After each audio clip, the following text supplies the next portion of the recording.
Hello বন্ধুরা, আজকের ভিডিওতে আমরা আলোচনা করব কিভাবে একজন সফল কম্পিউটার অপারেটর হওয়া যায়। অনেকেই জানতে চান কম্পিউটার অপারেটর আসলে কি কাজ করে, কোনো যোগ্যতা লাগে, কি সফটওয়্যার শিখতে হবে, কোথায় ট্রেনিং পাওয়া যায়, চাকরির সুযোগ কেমন, বেতন কত, সবকিছু আজকে আমি সহজভাবে তোমাদের বলবো। তাহলে ভিডিওর একদম শেষ পর্যন্ত আমার সাথে থাকো, কারণ এটা হবে তোমাদের জন্য একটি পূর্ণ গাইড। কম্পিউটার অপারেটর কি? প্রথমেই আসি, কম্পিউটার অপারেটর আসলে কি কাজ করে। সহজভাবে বললে কম্পিউটার অপারেটর মানে হলো অফিস বা প্রতিষ্ঠানের সব ধরনের ডেটা এন্ট্রি, ডকুমেন্ট তৈরি, record maintain, printing, scanning, email handling, এসব কাজ করা। যেমন ধরো, কোনো স্কুলে ভর্তি ফর্ম তৈরি করা, কোনো অফিসে মাসিক রিপোর্ট বানানো, ব্যাংকে গ্রাহকের তথ্য এন্ট্রি করা, আবার সরকারি দপ্তরে বিভিন্ন নথি সংরক্ষণ করা। এই কাজগুলো সবসময় হাত দিয়ে করা যায় না, তাই কম্পিউটার অপারেটর দরকার হয়। মানে এক কথায় বললে, কম্পিউটার ছাড়া আজকের দিনে কোনো অফিসই চলে না, আর কম্পিউটার অপারেটর হচ্ছে সেই অফিসের এক ধরনের মেরুদণ্ড। যোগ্যতা। এখন প্রশ্ন আসতে পারে, কম্পিউটার অপারেটর হতে হলে কতটুকু পড়াশোনা দরকার? সাধারণত ন্যূনতম এইচএসসি পাস হলেই আবেদন করা যায়। তবে সরকারি চাকরিতে বা বড় প্রতিষ্ঠানে গ্র্যাজুয়েশন থাকলে বাড়তি সুবিধা মেলে। এর পাশাপাশি যদি কারিগরি শিক্ষা বোর্ড বা কোনো ট্রেনিং সেন্টার থেকে বেসিক কম্পিউটার কোর্স করা থাকে, তাহলে সেটা বিশাল প্লাস পয়েন্ট। আরেকটা জিনিস খুব দরকারি, বাংলা ও ইংরেজি দুই ভাষায় দ্রুত টাইপিং স্পিড। সাধারণত প্রতি মিনিটে 30 থেকে 40 শব্দ টাইপ করতে পারলে সেটা ভালো ধরা হয়। কি দক্ষতা লাগবে?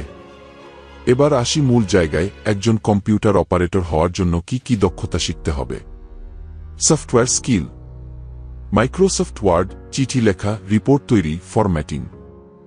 Microsoft Excel, data entry, table, formula, chart. Microsoft PowerPoint, সুন্দর প্রেজেন্টেশন বানানো।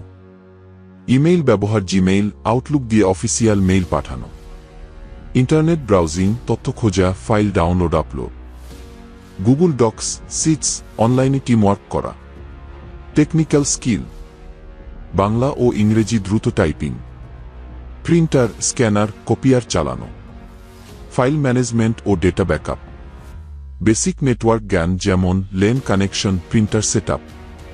Soft skill. ধৈর্য এবং মনোযোগ, দ্রুত শেখার ক্ষমতা। অফিস টিমওয়ার্ক এবং কমিউনিকেশন স্কিল। তাই দেখা যাচ্ছে শুধু কম্পিউটার চালানো জানলেই হবে না, তোমাকে অফিসের সব কাজে দক্ষ হতে হবে। কোথায় শিখবেন? এখন প্রশ্ন, এইসব স্কিল কোথায় শেখা যাবে? বাংলাদেশে অনেক জায়গায় সরকারি ট্রেনিং সেন্টার আছে, যেমন যুব উন্নয়ন অধিদপ্তর, কারিগরি শিক্ষা বোর্ড, বিএমইটি। এছাড়া বেসরকারি অনেক কম্পিউটার ট্রেনিং সেন্টার আছে। আবার যারা বাড়িতে বসে শিখতে চাও, তারা অনলাইনে ফ্রি রিসোর্স ব্যবহার করতে পারো। ইউটিউব টিউটোরিয়াল, গুগল এর ফ্রি কোর্স, ইউডামি, কোর্সেরা এর কোর্স। সুতরাং শেখার কোনো অভাব নেই, প্রশ্ন হলো তুমি কতটা আগ্রহী। চাকরির সুযোগ। কম্পিউটার অপারেটর হলে কোথায় চাকরি পাওয়া যায়? সরকারি চাকরিতে বিশাল সুযোগ আছে। বিভিন্ন মন্ত্রণালয়, বিভাগ, শিক্ষা প্রতিষ্ঠান, সবখানে কম্পিউটার অপারেটরের পদ থাকে। প্রাইভেট সেক্টরে bank, NGO, school, college, university, multinational company, এমনকি ছোট ব্যবসা প্রতিষ্ঠানও তাদের হিসাব নিকাশ রাখতে কম্পিউটার অপারেটর রাখে। ফ্রিল্যান্সিং প্ল্যাটফর্ম যেমন ফাইবার, আপওয়ার্ক এ ডেটা এন্ট্রি ও ভার্চুয়াল অ্যাসিস্ট্যান্ট হিসেবে কাজ করা যায়। বেতন। এবার আসি আয়ের বিষয়ে। সরকারি চাকরিতে গ্রেড অনুযায়ী সাধারণত 10,200 টাকা থেকে শুরু হয়ে 24,680 টাকা পর্যন্ত হতে পারে। প্রাইভেট সেক্টরে শুরুতে বেতন থাকে 8,000 থেকে 15,000 টাকা। অভিজ্ঞ হলে 20,000 টাকা বা তার বেশি। ফ্রিল্যান্সিং করলে ডলার ইনকাম সম্ভব, একটা প্রজেক্টে $50 থেকে কয়েকশো ডলার আয় করা যায়। Career growth. অনেকে ভাবেন কম্পিউটার অপারেটর হলে ক্যারিয়ার গ্রোথ থাকে না, কিন্তু আসলে থাকে। অভিজ্ঞতা বাড়লে senior computer operator, IT assistant, IT officer, database administrator, এমনকি সফটওয়্যার সাপোর্ট এক্সিকিউটিভ পর্যন্ত হওয়া যায়। মানে শুরুটা কম্পিউটার অপারেটর হলেও ভবিষ্যতে আইটি ক্যারিয়ার গড়ার সুযোগ আছে। নতুনদের জন্য পরামর্শ। তাহলে যারা একদম নতুন তারা কি করবে? প্রতিদিন কমপক্ষে 1 থেকে 2 ঘন্টা টাইপিং প্র্যাকটিস করো। ওয়ার্ড, এক্সেল, পাওয়ার পয়েন্ট আলাদা প্রজেক্ট তৈরি করো। অনলাইনে ফ্রি কোর্স করো। কোনো ছোট অফিসে বা পার্ট টাইম কাজ শুরু করো, অভিজ্ঞতা তৈরি হবে। সবসময় আপডেট থেকো, নতুন সফটওয়্যার শিখো। রিক্যাপ। চলো দ্রুত একটা রিক্যাপ দিই।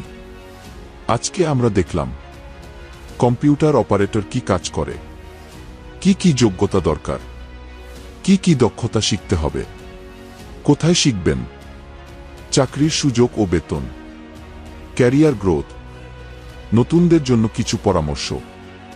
মানে এখন আর বিভ্রান্ত হওয়ার কিছু নেই। তুমি যদি মন দিয়ে শিখো তাহলে অবশ্যই একজন ভালো কম্পিউটার অপারেটর হতে পারবে। আশা করি ভিডিওটা তোমাদের ভালো লেগেছে। যদি উপকারে আসে তাহলে একটা লাইক দাও। কমেন্টে লিখো তুমি কম্পিউটার অপারেটর হতে চাও কিনা। আর অবশ্যই আমাদের চ্যানেল সাবস্ক্রাইব করো নতুন ভিডিওর জন্য। ধন্যবাদ সবাইকে, ভালো থেকো।